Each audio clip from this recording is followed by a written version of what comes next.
Hello everybody, this is Wake Angel 2001 coming at you from the stove in my kitchen because this box is pretty big and it's the only thing that I could really set it on. It is a bootleg pack of 8 Sonic figures. I got this at a local discount store that is on the same block as my apartment building, and this discount store has actually been very useful to me recently. I was able to get the brass ring for the wedding cake topper from there.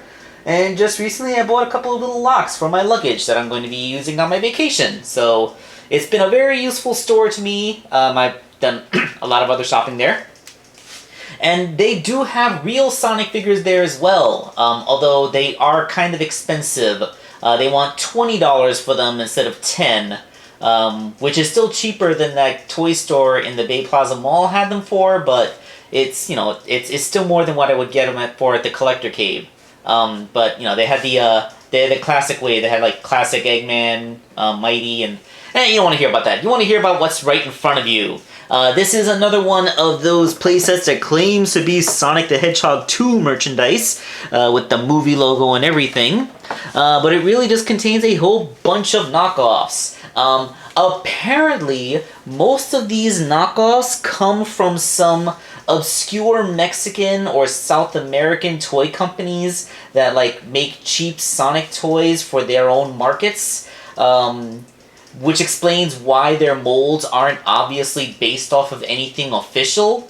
But then those get bootlegged to be sold to our American market. So we are looking at bootlegs of bootlegs. But this is a very interesting set because although I have seen most of these in stores at some point or another, these two are brand new. A Rouge the Bat figure that looks very movie design.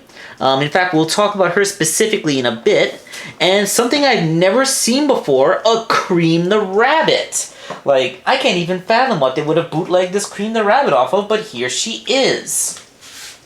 So the box itself still has a whole bunch of things. You have that incredibly cursed image of the pre-reboot movie Sonic. You can see that he just has white paws. He doesn't have gloves.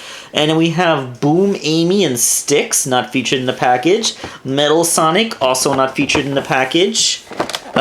Actual good picture of Sonic from the second Sonic movie. The side has a weird Sonic in Shadows color thing going on, and the back has a random mishmash of Boom characters and proper universe characters just kind of mixed together, including Silver the Hedgehog, who again is not featured in the package. And then just good old regular Knuckles on the side, nothing wrong with that. So let's open this box up and take a look at all this knockoff crap. That isn't to say that there are no knockoff Silver toys, of course. This was on a different shelf. It's a different knockoff toy set, which does contain a Silver. And I am amused at the fact that Silver is wearing Jet the Hawk's boots. Yeah, those are just straight up Jet's boots on Silver's. I know they have a similar silhouette, but they are very, very distinct shoes. So here are the 8 figures out of the packaging. I put them in order of interest, so right off the bat, 2 of them will not stand. The proper Sonic figure, whose legs are apparently different lengths. Oh, nobody breathe. I got him to stand. And the Boom version of Sonic, who also seems to have a difficult time with that. Oop. Almost. Yeah, it's no good. So these are all the characters. I just wanted to have them standing all shoulder to shoulder so that you could see their size relations to each other. All of them are roughly the same height. Yep, just a pretty typical lineup. You can see clearly the proper movie-styled one has slightly different proportions. Again, we'll get to that in a bit. So let's go through these one at a time so we can give them all a proper roasting. So, I was trying to do a thing with my hand here. Let's start with the 3 Sonic figures, and I'm not even going to try holding multiple ones up anymore. We have essentially Sonic from 3 universes, the proper Sonic with his skin-colored arms, the Boom Sonic with his little scarf, and movie Sonic which I am only assuming is Movie Sonic because he also has blue arms. There is no classic Sonic or any other iteration of Sonic that I'm aware of, but yeah, I think any other iteration would just be like I would love to see if this company knocks off the Deke Sonic model that Corey Sonic fan made, so that we can have a Deke Sonic out there. Even if it's a complete bootleg, that would be hilarious. So let's take one up close to the camera, and this one, this is showing that these guys are wannabe bendies. As far as articulation goes, you have a proper neck, you have wrists that rotate, and you have ankles that rotate. So that's the proper articulation, but the actual plastic that the rest of the figure is made out of is relatively soft. These guys wanted to be bendy figures. The only problem is that, unlike a proper bendy figure, there doesn't seem to be a wire inside of the body to hold a pose. They're just figures made out of a soft, rubbery type plastic. Again, I'm not sure if they're really trying to be bendies or if they just used a soft plastic. I don't know what kind of rubber bendies are properly made out of, but this doesn't seem to be it. They're a little bit too stiff to be bendies, and that's basically the same story behind all of them. You got a case of overly long neck syndrome with some of the figures, like in this case Boom Sonic's, because they had to sculpt in his new scarf. Although it does appear that they did do things like sculpt the sports tape onto his legs and his arms. They just didn't paint it white, and his shoes are just soap shoes, just with only the front painted.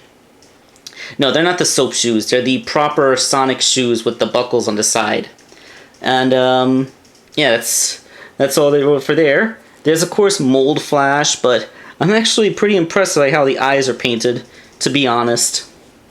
And what I'm charitably calling Movie Sonic seems to have like his pose completely, like you can turn his head so it's not completely in his hands anymore, but like it's like he's smelling something, like P.U. And yes, again, the shoes are the same exact shoes that the Boom Sonic has. Nothing special. And he doesn't have the extra spines in the middle of his head. This is actually like classic Amy Rose's spine pattern, with only 5 spines on the head instead of 6. Interesting. Or, you know, like in proper movie Knuckles should have, movie Sonic should have 7 spines on his head and 3 on his back. Which is why I'm thinking that they just took a random pose regular Sonic and just left his arms blue and like, this is Movie Sonic now. At least that's my theory. So yeah, the Sonics are by far the most boring of the set, so let's move on to more interesting characters. And let's continue this little journey with Shadow. Shadow... yeah, like getting these guys to stand is a wing and a prayer, and I can't really do it for more than a few seconds. So Shadow is clearly based on the Jakks Pacific bendy mold, and I say that because he has a case of overly long neck syndrome, exactly like the Jakks Pacific figure had. So, yeah, way to actually reference the flaws of the official toys, folks. And yes, he still has all the same posability as the Sonic figures. And although, like, they got his ears and his chin, funnily enough, his chin is like that kind of mustard yellow color that Shadow had in Sonic Adventure 2, but the inside of his ears are a much more natural skin tone. They didn't really match the paint in his ears to the paint on his mouth, which is weird because this means that they actually use more colors than they had to. You can see the top of his head. They only painted the stripe that's visible on his forehead and did not bother to carry it onto the back, even though it is sculpted in. And there is no paint on the other spines, nor is there sculpting to indicate where the paint should have gone. And again, he's missing the middle spine, which apparently seems to be a common theme for all of these Sonic figures. Now that I look at them, the hedgehog heads just do not have the right spine pattern. They're all missing a spine in the middle. And again, this is a wannabe bendy situation. I feel like Shadow's plastic is a little bit softer, so he's more malleable and easier to move around. But again, there's either no support wire inside, or even if there is a wire, the plastic is too stiff, so when you pull it back, it just goes back to its original shape. And his shoes are trying to be Shadow's hover boots from Sonic Adventure 2, but like the sculpting detailing is absolutely minimal. Absolutely minimal. Well, yeah, that is derpy long neck Shadow. Up next is Tails, and this amuses me. Tails has one leg longer than the other, and I cannot get him to stand on a flat table. The only reason I can get him to stand on my stove is because there is a slight slant to it. So, yeah, this figure won't stand on a proper display shelf. He actually has different hand poses again. He has an open hand on his right and a fist on his left. These are actually really good hands. I feel like if I was to make customs in the future, I could pick these hands off. And that's true for all the figures. If nothing else, they have good hands for me to use to make people's customs in the future. So I won't have to buy official Sonic figures. Again, with a $30 price tag for 8 toys, that means each one of these guys averaged $3.47. $3.75. That's a pretty decent bargain price. I kind of love how they did their best to catch Tails' facial details. Although he only has 2 bangs. One goes down and one goes straight up. Like the middle bang is just missing outright. And his tails are just kind of like there. They're not so big that they throw him off balance, but they have no posability. They're just there. And like they are so thick that even though he's made out of soft, malleable plastic, they will not yield. They will not bend it the slightest. So yeah, that is the Tails figure. And now we can move on to the parts of the set that are actually mildly interesting. Up first is Knuckles, and you may notice that he has a hat. Now, the thing is, this is the exact same knockoff Knuckles that previous versions of this set came with. I'm sure that I've shown you pictures of this particular bootleg Knuckles before, but they didn't have a new hat. Insert Simpsons clip. I want it. I'm not going to do that because of copyright, but just imagine that I'm Mr. Smithers right now. So yeah, aside from the hilariously long neck, it's even worse than Shadow's. And like, look at the little tiny Knuckles hands. Like, that's so cool. They're even smaller than the Jazzwares Knuckles hands. Like, then that was a 3-inch figure. Minimal paint jobs on the boots, but they did try to catch it. Again, like I said, these aren't knocked off molds of anything. These are original molds. I mean, they're probably knocked off, but some toy companies somewhere made these from scratch. Like, they probably had the artistic talents of a 7-year-old, but they did it. And this little cowboy hat is a nice addition. I mean, that means that this might just be the first toy representation of OVA Knuckles. Yeah, this is Knuckles from the Sonic OVA. So, what are we going to call that? Are we going to call that the Sonic movie 0 now? Like, if the first Paramount movie was the first proper Sonic movie, and then we got Sonic 2, is the OVA now Sonic 0? Like the before the first movie? In which case, this is original movie Knuckles. He's even more original movie Knuckles than actual original movie Knuckles. And yes, they did manage to miss a dread. Like, just like how Sonic is missing a spine, Knuckles is missing a dreadlock as well. Also, his tail is way shorter than the official tail is. I think they just thought that Knuckles' tail is the same length as Sonic's. Hilarious. Like, they reused an old mold, but they gave it a new hat. And this hat is dense. This is not some cheap... This does not feel like a cheap hat. This is a proper good hat, and it's absolutely sized for his head. It fits perfectly. This is not some cheap toy. This is not some cheap cowboy hat from some random toy. This hat was specifically made to be worn by this figure. So a small modicum of care was given. Somebody cared at least a tiny bit when they made this. And for that, I will give you some kudos.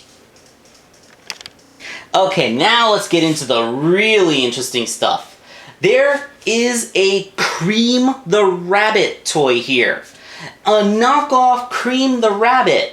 But, you know, we haven't had any kind of official Cream the Rabbit toy since Toy Island with the Sonic X line. So this is if you want a Cream the Rabbit toy and I don't have time to make a custom one for you, or you don't want to wait for me to make a custom, this is it. This is how you get a Cream the Rabbit toy. As of right now, there's really no other viable way to get a Cream the Rabbit, and here she is.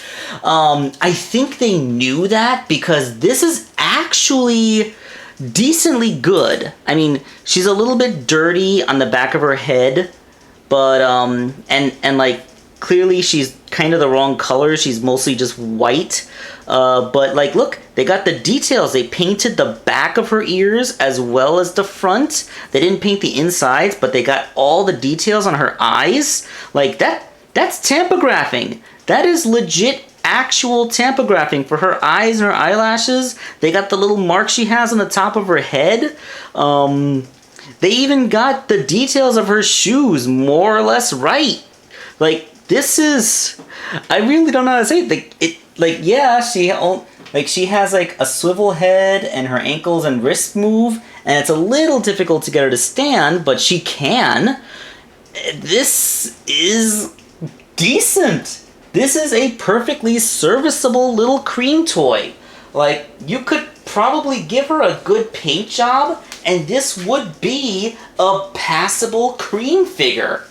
In fact, since we are doing this, let's bring out my custom Cream, my custom Jakks Pacific style Cream, and yeah, not bad. I mean, like, I did try to proportion my Cream, like, so that to be the proper height. Well, this is obviously, like, just in the scale, but yeah, I mean, I would dare say that they got the shape of her head better than I did, because I just repurposed the rabbit avatar head from Sonic Forces instead of actually printing a model of Cream's head. So, yeah, I would dare say that they might actually have captured her facial detailing slightly better than I did. I mean, like, of course, I use the actual Cream models for her hands and her shoes. And, you know, my proportions and articulation are better because it's a loyal subject's, Linda Belcher? No, not Linda. What's the, Louise Belcher, the youngest daughter. But yeah, like, I'm gonna say it. This little Cream figure, I would say she's good. She's worth it. Like, I don't know if she's worth the entire set all by her little itty-bitty self, but now, let's end this with the piece de resistance. The reason why I didn't just leave this languishing on the shelf and took a picture of it to giggle at. So there's every possibility that this particular piece of fan art was the inspiration for that knockoff Rouge figure. It's basically a fan's interpretation of what a movieverse-style Rouge would look like. And, I'd say that they did a pretty good job translating this 2D artwork into a 3D toy. But, it leads me to wonder, like, this bootleg toy company, they went through quite a bit of effort, didn't they? Like, I don't know if there was a publicly released 3D model or something, but they actually took this design, prototyped it, made a mold, and then released it. Like, that's dedication. I mean, it's also probably art theft, but hey, you can't say that they're lazy, because this would have required a significant amount of effort to do. And here it is, the piece de resistance, an actual action figure of a hypothetical Rouge the Bat in movie style. This, I'm not gonna lie, this is actually kind of awesome. Like, it's not bad at all for a movie rendition of her, and she even has a sassy facial expression, although it's taken directly from the fan art, so... but still, like, this is taken directly from the fan art, but it's pretty faithfully recreated. The proportions are good, the paint job is actually pretty good too, and, like, look at those wings! Those are some good wings! She doesn't have a tail, but, you know, that's kind of a minor quibble compared to everything else I could say about these figures. And they got everything. Look, they got the heart shapes on her feet. They got the thigh-high boots. And, look, she even has, like, a no hand. Like, yeah. I mean, I wish that you could... See, the plastic is so stiff that the peg joint comes out. But look, that's an actual mushroom cap. So, like, they actually put some effort into making this. This is legitimately a decent Rouge figure. This is kind of cool. There is a little molding issue, like there's lines on her face. It looks like she has scars. But yeah, cheap injection molding aside, if this had been better injected into the mold, then yeah, legitimately actual good toy. Of course, you know the only thing for it is to actually compare her to the official one put out by Jakks Pacific.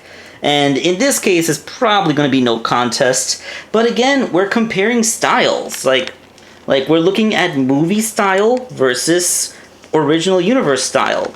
In fact, if we're going to be looking at movie style, then we should get the movie Sonic figures in here. Yeah, and there it goes. When you put it next to a movie figure, she blends a lot better. Her face is about the same size. The proportions are pretty good in this case. Yeah, like, as far as a movie Rouge figure, this works. This is pretty darn good. Like, I am genuinely surprised. I mean, she has no real posability aside from being able to turn her head. I mean, the wrist and ankle swivels are, like, pretty useless in this situation, but really, like, for a little statue that costs less than $4 of a movie-style Rouge figure, this kind of works. It really genuinely does. I'm not going to lie. I wonder if Rouge the Bat will actually make it into the Sonic movie franchise, because, like, the next movie is going to have Shadow in it, and Rouge was introduced in the same game that Shadow was, so there's a possibility. But even removed from all of that, the very fact that this exists makes basically everything worth it to me. Like, the entire existence of knockoff Sonic the Hedgehog stuff as a concept is totally justified in existence now because this movie-style Rouge figure is a thing.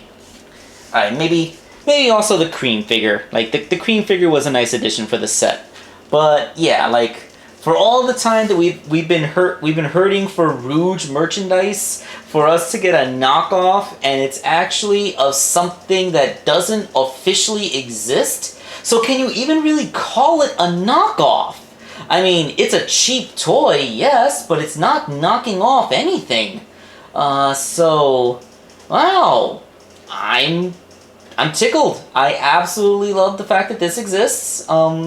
Even in the mediocre quality that it's presented to us in. So yeah, I'm all for it. So yeah, thank you all for watching this knockoff review video. This is Wake Angel 2001 signing off.